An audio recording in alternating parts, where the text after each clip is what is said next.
adoption isn't, watching some YouTube clips, keeping up to date with some articles, maybe doing a course in AI. That's not adoption. Adoption is getting your hands dirty, as in your machine, your lab, understanding how it works, what it looks like.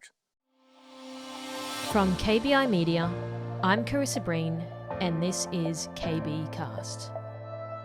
My guest today is Mark Jones, co-founder and deployed engineer at MosaicalAI, who spends weeks in front of CISOs and boards helping them to adopt AI without becoming the Department of No. We talk about moving fast on AI versus keeping it controlled, why banning tools backfires into shadow AI, and the question hanging over every security team: do you reinvent yourself in the next 2 years, or do you get left behind? Before we get into it, do me a favour and hit follow wherever you're listening. It genuinely helps the show reach more people who need to hear these conversations. Alrighty, let's get into it. Okay, so Mark, cybersecurity has spent years being known as the Department of No, as we know. So why should anyone trust cyber teams to become the champions of AI adoption?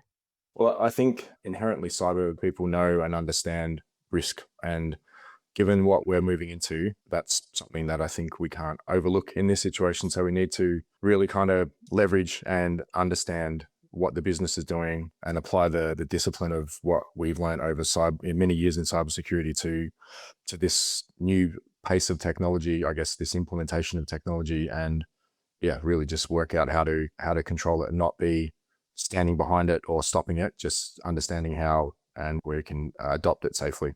And so given your tenure in the space and what you're doing now, what are your sentiments in the market? What are they thinking about AI? Because I know that majority of people are like, yes, we're going to embrace it. Obviously, there's the guardrails and all that sort of stuff. But what's your view in terms of how people are approaching it, specific to maybe Australia, where you're based? The thing that we picked up, definitely, it's a good point you raised across different countries, that and this is from the field, Australia is definitely behind in adoption. And I'm not saying every place, but certainly just looking at the last 4 or 5 weeks that we've been out in front of a lot of CISOs and security leaders, there's what we're putting together is, and about to publish some research on, hopefully soon, is this spectrum of adoption. And in particular, what that means for the cyber team. So it goes literally from, we really don't understand even where to start, to we've got a little bit of stuff, we might have some co-pilot and a bit of chat interaction, right through to the spectrum of we've got fully set up, governed, guardrailed, harnessed environments, builders in every team. And pretty much everything in between that spectrum is, what we're seeing. So it's definitely something that we need to help support, and security being thrust into that discussion is an opportunity to kind of lead from the front rather than sort of stepping behind it, as I said. So there's really a very wide spectrum of adoption that we're seeing, and that's from talking to people and going through what they're doing, how they're doing it, and then trying to obviously help work through the next steps of adoption. Okay, so staying on the spectrum piece for a moment, and you said Australia's behind because, as we know, reserve market. Would you say people that you're speaking to are not fully on board with it? They don't know how to do it. They feel overwhelmed, etc. Where does that sort of sit? So do you think it is more mature organizations that are on board, or do you think it's companies that are smaller, that have got the capacity to change and move things around faster than perhaps a more entrenched, old school bureaucracy style company? What are your thoughts there? Yeah, that's a really good question. I think I won't say his name, but one of the first pieces of advice that I got from a very, let's just say, reputable CISO in the Australian market at the start of our journey was, I think you're going to face some challenges where, especially CISOs and security leaders, I think embarrassment is the right word, but they just don't have the time to understand what this is. So the adoption is slow because, and we're massive advocates of this, adoption isn't, watching some YouTube clips, keeping up to date with some articles, maybe doing a course in AI. That's not adoption. Adoption is getting your hands dirty, as in your machine, your lab, understanding how it works, what it looks like.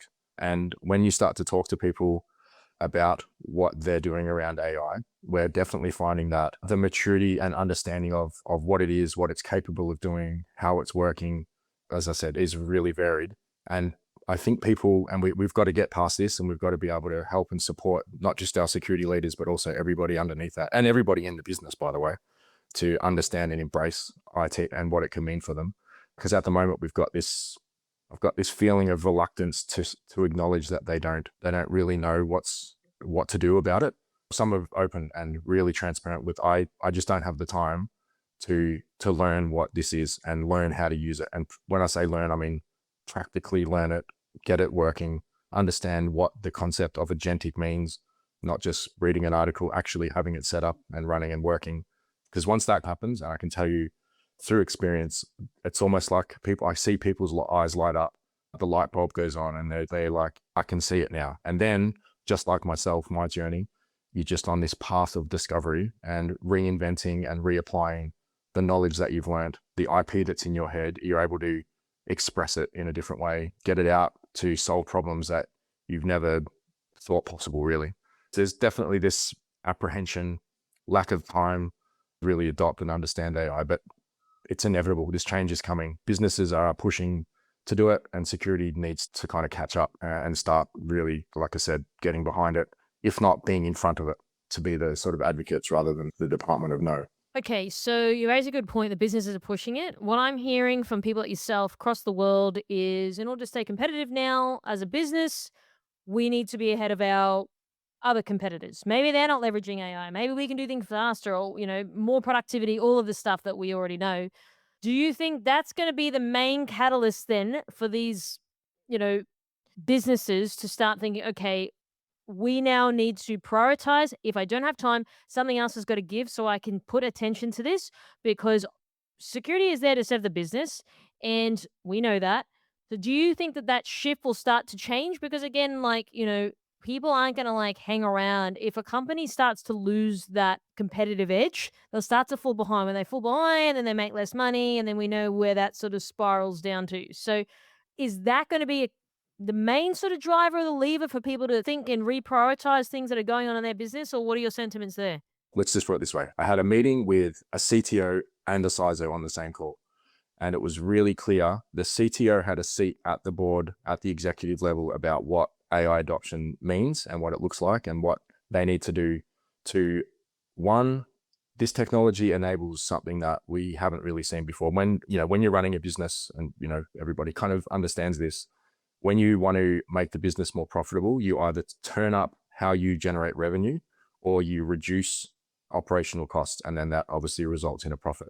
What AI is giving us is the possibility of doing both. You can turn up revenue through new ways of doing things, and you can increase productivity and increase the output and throughput of workflow, process, and everything to make the team that you've got more supportive and aligned to where the business needs to go in terms of generating revenue. So this meeting that we had was a classic example of the CTO pushing, and obviously won't talk about the name, but just let's call it a retail brand, where the CTO, once we kind of walked through some prototypes and understanding, was about, well, hang on, you can build something that sits over our data warehouse about inventory management, that we could see if there was a spike in a certain state in Australia around, production of something, and you can kind of aggregate all that, build an orchestrator layer that would present and use the same data to basically generate and help with decreasing costs in warehouse storage. So that was the revenue generating efficiency thing. The CISO immediately went to, how do we control this? We know stop, slow down. We need to make sure that we do this the right way. So basically, from my background, kind of understanding both, we said they're not mutually exclusive. We need to make sure that this prototype is set up, because that's where the business is going. That's where the executive of the group understand and want to apply this technology. And I totally understand and appreciate the CISO perspective on, you can't just jump into having a bunch of cowboys building this stuff out in an environment that's not controlled around governance or whatever. So to answer the question directly, I think that executives and boards are 100%, and I'm looking forward to the new financial year, but 100% allocating budget, building teams, structuring and looking at how AI is going to be adopted. It's not a matter of if, it's how and when is it going to start generating results. So yeah, and that's what I'm saying about the cyber team needs to not be a passenger to that. They need to be involved and helping the business kind of coordinate with confidence how this technology is going to be used, not if it's going to be used, how it's going to be used. So yeah, I think businesses are really starting to wake up, and businesses at all levels, by the way, from an SME right through to enterprise. I was with let's just say a large company in Australia yesterday, and they've got 2 floors of AI teams, engineers, structured groups, work sprint groups, you name it, like 2 floors dedicated to every department in that company to adopt and get AI out. So that's what the big end of town are doing. That tells you that it's coming for every group. And if you're not, it's definitely a risk of sort of falling behind competitors for sure. And would you say as well, Mark, that cyber people are passengers on the bus currently, or are you sort of seeing a couple of outliers that are like, nah, we've just got to wrap our head around it. Yes, we're all busy, time poor, overwhelmed, but this is what's happening and we just need to make room for it. Yeah, there's both of those. I think that, like I said, that spectrum of understanding and not just an understanding, but adoption, use, and application goes from, we've written an AI policy. We've got an AI governance forum that we're a member of, and we're kind of just helping review things as they come through, which that to me is, you're absolutely a passenger. You're just sitting there. You're not really doing much.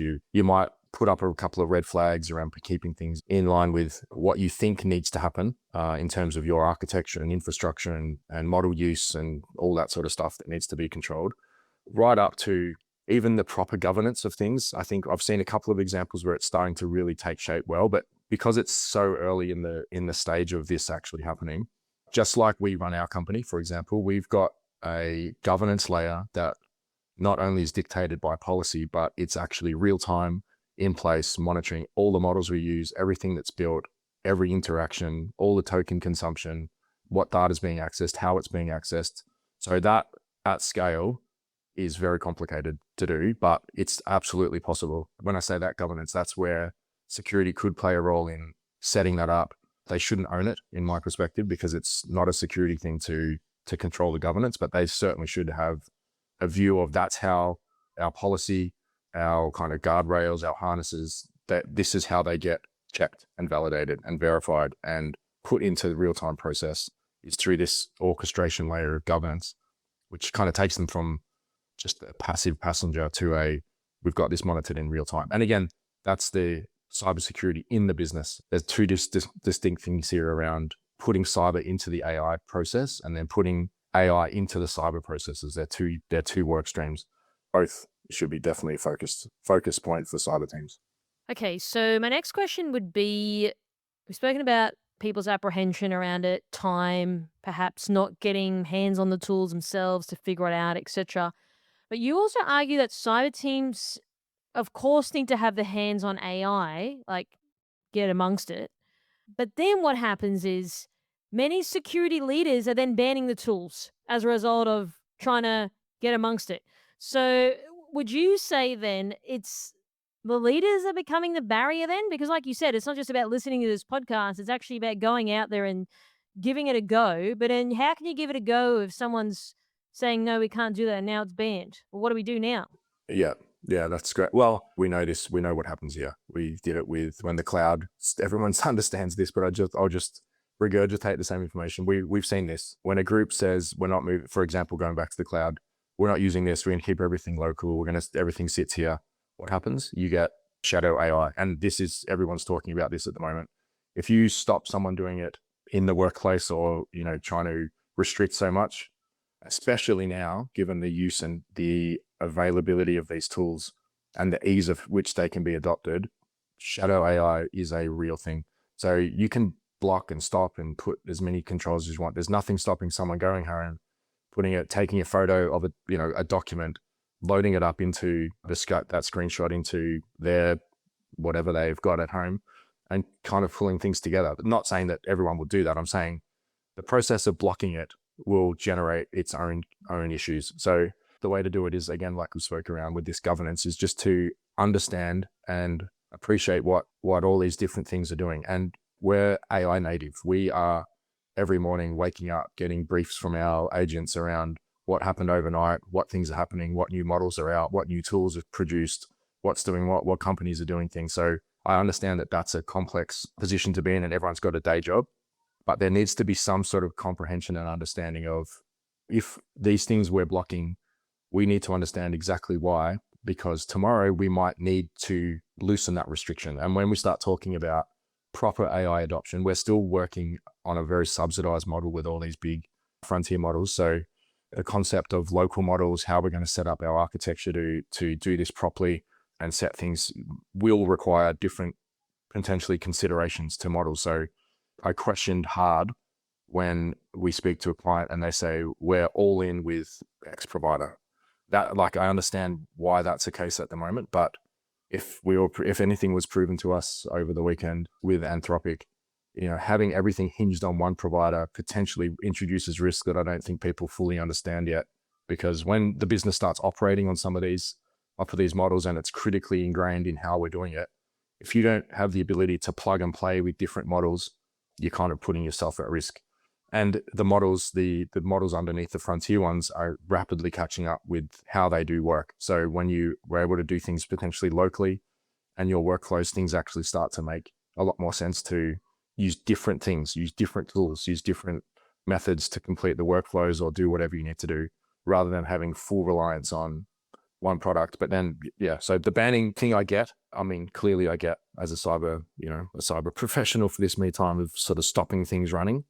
But I think people need to keep a little bit more of an open mind, spend more time on the due diligence, understand really, don't just follow the bouncing ball of this model's bad because I read something on LinkedIn or I read an article. Do your own research, do your own understanding of what the real risks are, because at some point that's going to become a real challenge for your business. And if you're not up to speed with why and how things are made, the decisions were made, it's going to potentially come back and present a new risk that you weren't aware of. Okay, I want to paint a scenario, given what you've said. Is it this is going to be hard. Is it better to just, let's try the AI stuff internally and there's no restrictions, like within reason, and see how we go? If there's an issue, then we sort it out. Or is it better to try to restrict it, but then you get shadow AI and then it creates another problem? If you had to place risk, you had to place your bet, which one would it be? Look, I'll tell you, one of the best discussions we had, what was it, probably 4 weeks ago, with the CTO of a company, where he completely and openly understands where cyber fits in. But as I mentioned before, a CTO has a proper place at the table to make decisions about where the tech's going. Not saying that cyber doesn't, but cyber is an enabler and to provide confidence to the tech group and the executive to keep things moving. CTO has a obligation and responsibility to embrace tech. So what this company did was, there's no restriction on any model, but there's a restriction on how things are routed, how they're used, how the people are trained in the department. So this group, and obviously I'm not going to name them, but they've done things around hack days where they pulled in builders from every single department, understood and comprehended what their problems were that they were working through. And then the model selection is put into, like I said, this environment, which is fully controlled, contained, governed, and managed in the guardrails within the harnesses, so that even when the models are used, they're running locally. Because it's like, and again, I'm not telling anyone to suck eggs here, but you don't need to be pushing out to frontier models for, I just need to aggregate these finance numbers. There's other models that you don't need to, crunch your tokens down with pushing out. It's like having a grad student and a professor answering what's 2 + 2. The professor's going to be, $800 an hour. The graduate absolutely knows how to do that. And that sort of model, that approach needs an environment that has, so we talk about LLMs, there's this concept of SLMs, which this company has done, where they've got little models that just do a thing. And that in the environment is a really safe way to do that. The data that it accesses is controlled, it's been sanitized, it's verified for use, and if anything else needs to come into that pool, it has a process of doing it. But basically it gives the business builders full autonomy over how they build, what they build, when they build, how the architecture is established. And at the same time, those people that are doing that work are, doubling, tripling, quadrupling their effectiveness, their marketability as an individual in their career. The opening up of everything in a controlled manner is something that's not my opinion. I've seen it, and I've seen it working and understood how it's working. So I think controlled, open, but with really strong governance and a really clear objective of why this technology is coming into our business, where and how it's going to be used, and what we expect to come out of it. So starting to quantify what as I mentioned before, the revenue kind of going up or operational effectiveness going up, or both. You can do both. So yeah, I think controlled environment internally is a really great way to push. We'll come back to that after a quick word from our sponsor. Handling sensitive health data? You already know security and compliance aren't optional. Whether it's ISO 27001, SOC 2 or GDPR, Vanta helps you build trust while staying focused on patient outcomes. Their platform automates up to 90% of the work so you can hit your compliance goals faster and scale safely.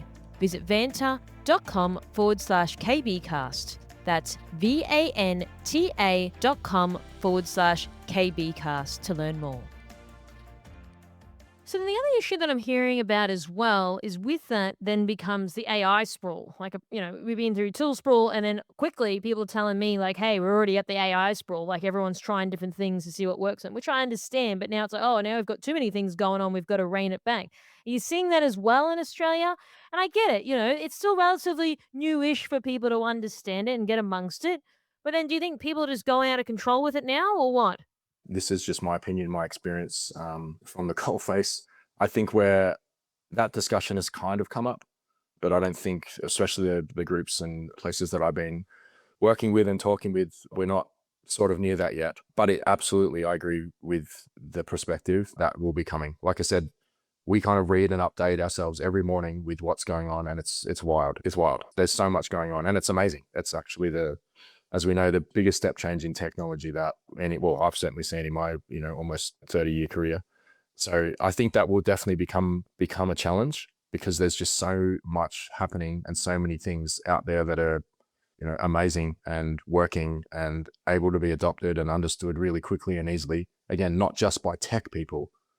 This opens up the use of tech, like things we've never seen before. So people in, HR and procurement, in finance, in, business leaders, everybody's can understand and comprehend parts of this that will, eventually probably end up we've got so much going on here. But then that comes back, as I mentioned before, to proper AI governance. It's not just, this is a policy and everybody adheres to our policy on the intranet.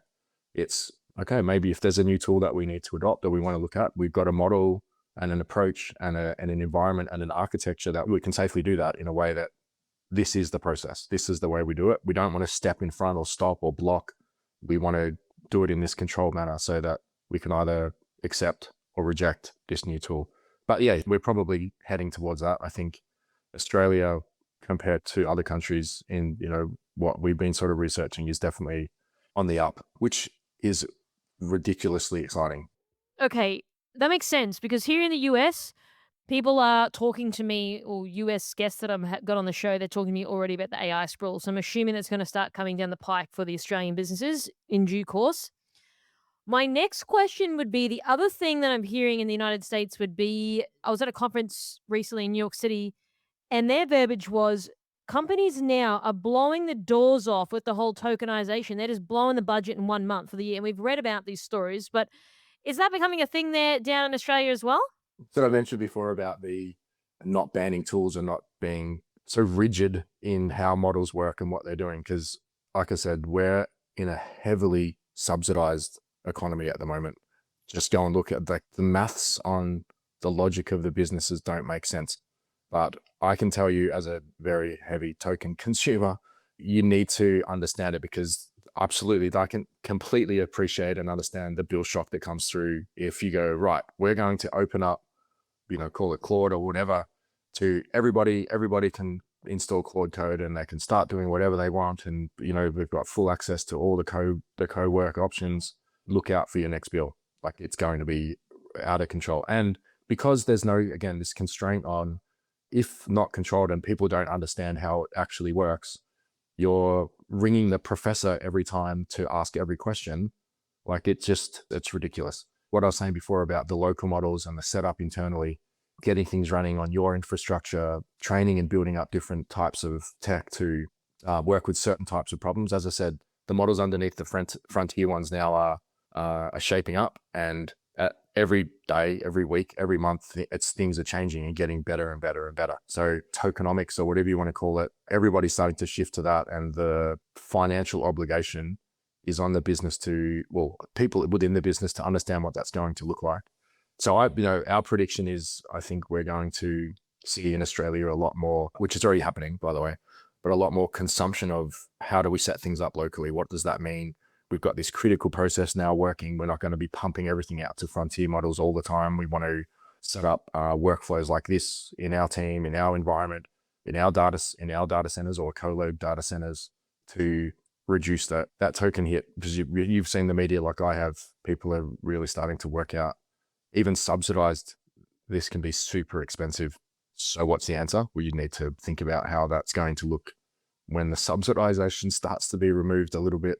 I mean, even if it's not, it's still crazy. So yeah, that's definitely a concern that people are starting to think about. And again, sorry, going back to the governance, I'll just talk about our business. We can measure, by the minute, by the hour, our token consumption across all our agents, across all the models that we're using, across everything. And again, it's not necessarily a reflective real cost as in what we're paying. It's about if this were to be bouncing out on what we were doing, we need to be mindful of that and how we route things to frontier models rather than we can process locally. We can have our sort of agents sort of work through different approaches like that. So yeah, it's coming. People will start to see that bill shock, just like cloud we used to see with cloud and still do today, actually. This consumption on demand it's going to open some people's eyes, I think. Okay, so let's keep talking about tokenomics. So I interviewed a very senior cybersecurity leader here in the US, and then it's now the question is being asked. I'm keen to get your thoughts. The question is being asked with all the tokens, for example, because of how expensive it is, the bill shock, they're now saying that it's even exceeding paying a human being to do it. So aren't we leveraging AI to reduce our costs? And now people are saying it's costing 2.5 times a human being in the role. So is it counterintuitive? Like what's the sense in that then? What's like I can see the irony there to say, let's think about what we're going to do with people. We engage and empower the people to use the tech. They start doing that, then, or we split on this thing of, which I hate, by the way. It's like trying to cut people out and kind of reduce people overhead.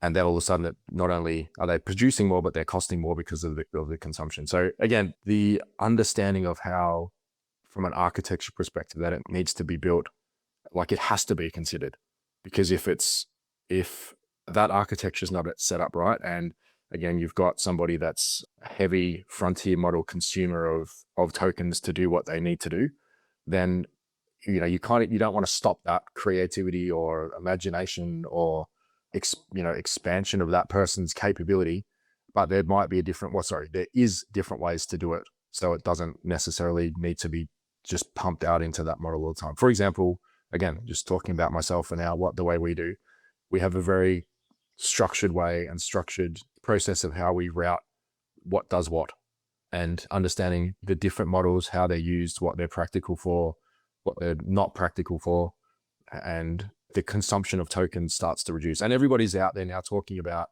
ways to do that. Routing, the control points, what model does what, is definitely a way to start looking at how to reduce token consumption. Because if you don't, you're going to be hand in hand with a frontier model or both, or like a few, and it's going to be crazy. So yeah, that thinking like architecture, thinking routing is a way that not just us, but companies are actually starting to implement to help control that.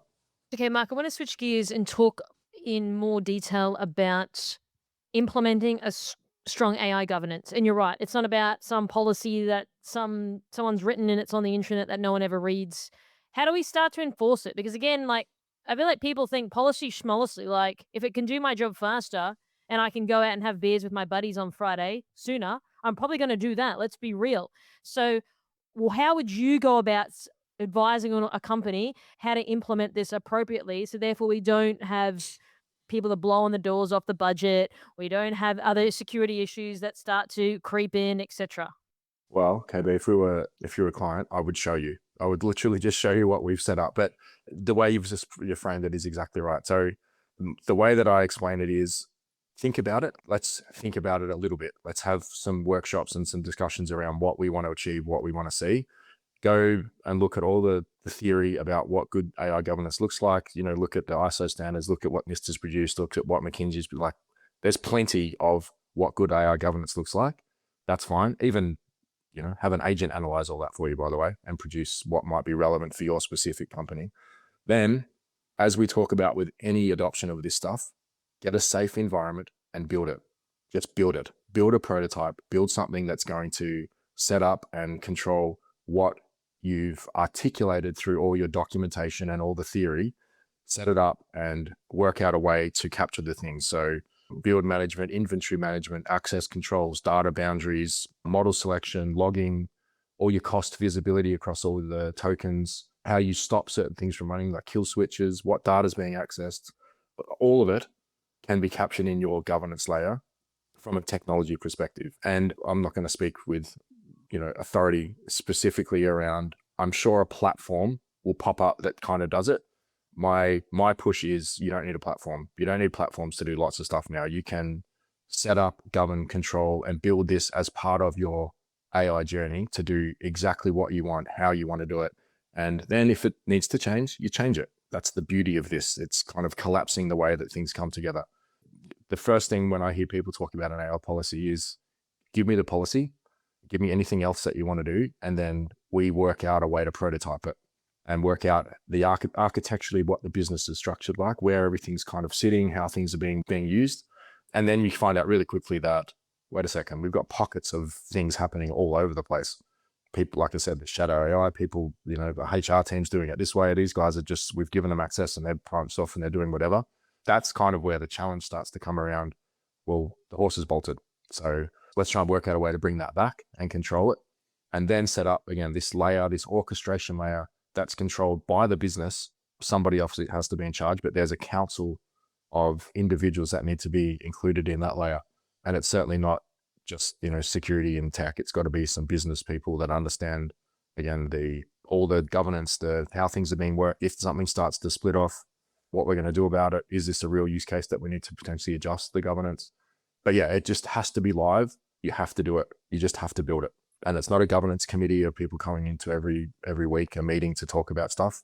That's kind of a decision tree. This is tech. So we need to use tech to manage it. And we don't need to use, in sort of more of an advanced perspective, you don't need humans to do it. Sometimes you can have an agent that can run and help with determining what decisions need to be made, if that makes sense. Not necessarily like humans still need to be in that loop, but we've got the capability now to have governance agents that run across the fleet, that run across what's happening.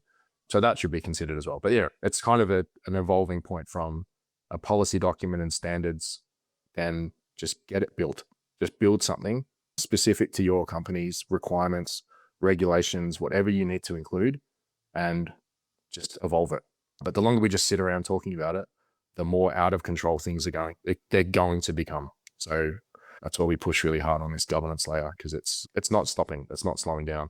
And if you, to your point before, if you do stop it and slow it down, that's got its own impacts. So you've got to try to catch up and keep in front of it as much as possible. So I want to know what you've been saying is the scientists that you're speaking to or have spoken to are saying like, Mark, I'm busy. I need to understand it, but I don't have time to even do that. Do you think that they then default to buying the platform because like, I don't have the time? So sometimes we have more time, but we don't have money. We can spend more time building it ourselves. We don't have time, but we got money. We'll just buy the thing and then hopefully it solves our problem. How does that sort of sit with you, that equilibrium of you don't need to buy it, but then also people are running short on time? How do you sort of find the best of both worlds? No, great question. And sometimes, because this is definitely something that we get asked a lot around, I kind of understood the SaaSocalypse when it happened. Now I completely get it. So my opinion on that is, yeah, there's going to be some things that just, for right or wrong, you can't and don't want to build and maintain and run and operate and govern yourself. So it just makes sense to do it. On the other hand, there's things that completely make sense to do that, because we've been in this economy where I'm a massive consumer of like a lot of tech. So I get it. But we've been in a thing with, this is my thing. You basically subscribe to this thing and you stay within the guardrails and the control of what this thing is. What we're in a state now of is, I don't want to do that. I want to do this. I want to do that and get something built this way. So for simple, well, not even simple, but from simple to moderately complex things, you can, with time and understanding. And don't forget, we're in 2026, the middle of 2026.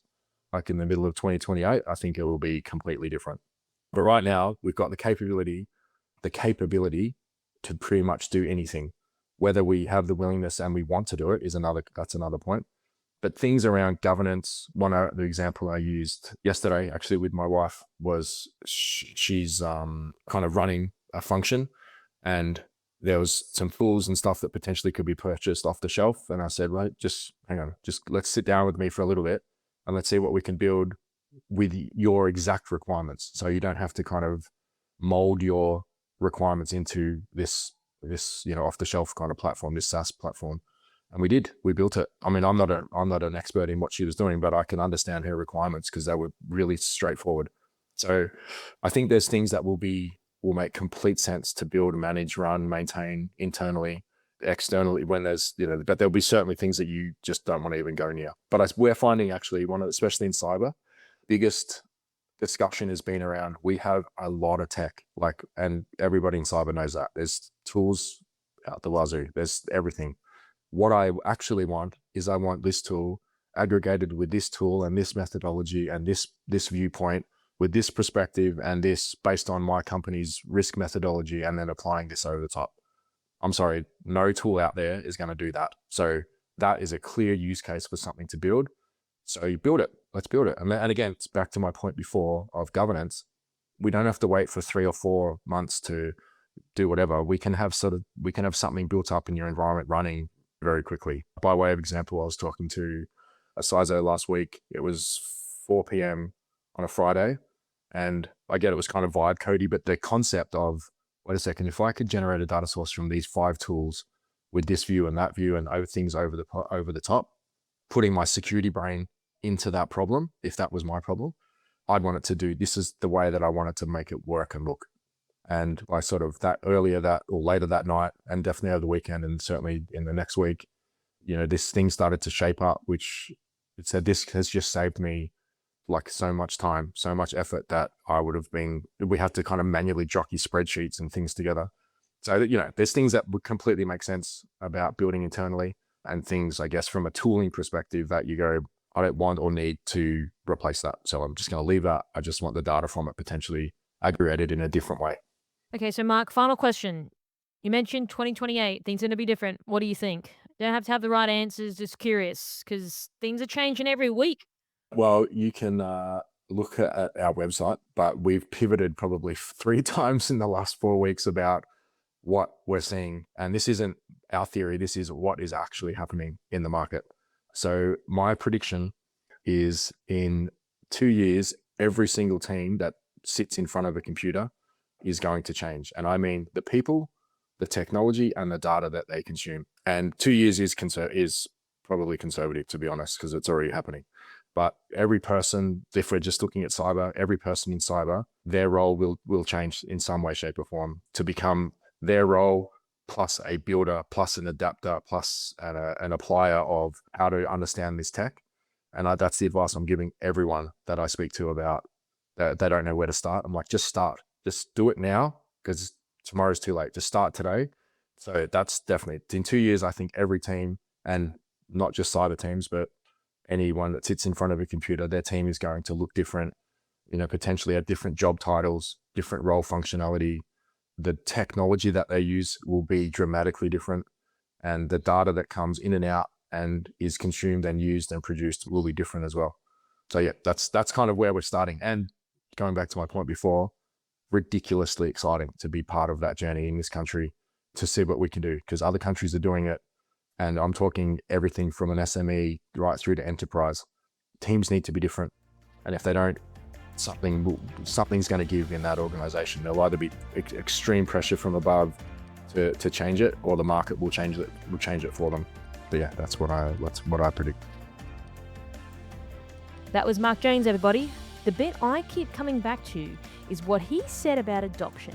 You don't get there by watching a few clips or writing a policy. You get there by getting your hands dirty in a lab until it clicks. So if you're a CISO listening, don't wait around for the perfect platform to show up. Spin up a safe environment this week and start building your governance layer yourself. Like Mark said, tomorrow's just too late. I read every reply. If you got some thoughts on this one, send me a message on LinkedIn.